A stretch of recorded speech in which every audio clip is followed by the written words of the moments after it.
I've had some of the hardest moments through work and personal life, and these philosophical thoughts have kept me untouched, unmoved, and made me who I am today. I know nothing, therefore, I question everything. I've known the religion and culture through my parents' lenses. I went from being the cute little Bhakti boy to a fear based devotee teenager to becoming an atheist adult.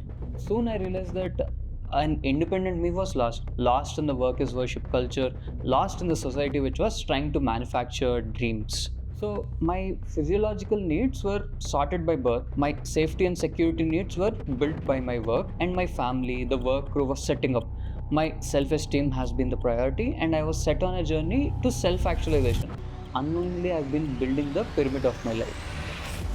But when I hit 30, I started to question my purpose, not like a silent prayer, but through travel.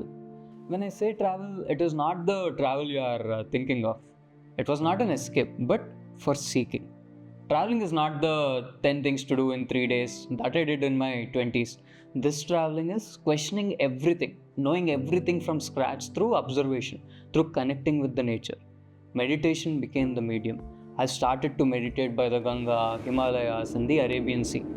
Himalayas became my go-to place. In the 20s, I fancied skyscrapers and built dreams in them. But once you cross the altitude of 8,000, the scene is different. The question is not whether I'm a beach person or a mountain person. It is about knowing the rich information unfiltered. Okay, I'll tell you one simple thing. The human eye can only see between 430 to 770 terahertz visible light spectrum, and our ears can hear only between 20 to 20,000 hertz. These ranges make up to the small fraction of the full spectrum of light and sound frequencies that exist in the universe. I mean to say, there is an immense amount of activity happening around us in both the higher frequencies and the lower frequencies. It's much of the world operates beyond the limits of our natural perception. Okay, so if I were an ant, the human moving above me doesn't exist in my world. All I can probably see is the small mud towers, sugar cubes, and my fellow ants. As an ant, I would think this is the world. And similarly, we think that we know everything, not just by what we see and hear, but also mostly by what we have heard from others and perceived. The Himalayas made me grounded by reality, interested in nature, and increased my heartbeat and by connecting me with the vibrations. It wasn't an escape, but it was a place I was reborn. I started to learn everything from scratch, started to read the Sapiens. I wanted to know everything from scratch through my own lens without any filters, the theory and the practicals parallelly.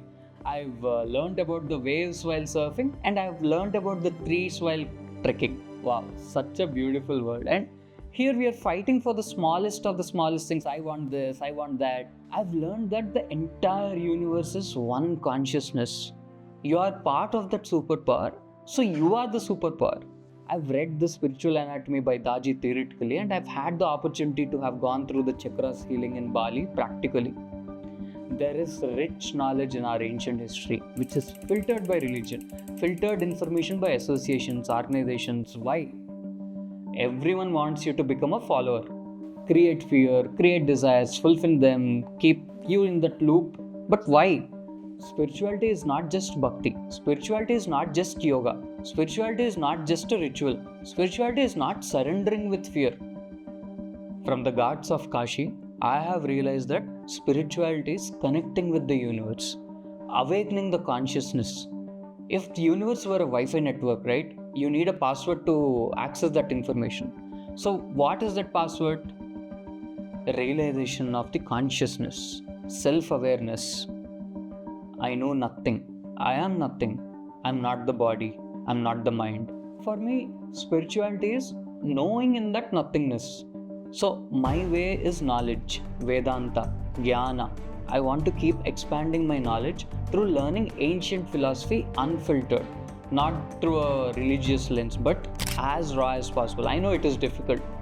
I will be learning here with you out in public. So if you have had questions like me, or if you've had similar journey, here's what we can do together. The Eastern philosophy and the Western philosophy. The Vedas, Upanishads with the Greek philosophy and Stoicism. Hence, introducing the Vedic Stoic. I know nothing. Therefore, I question everything.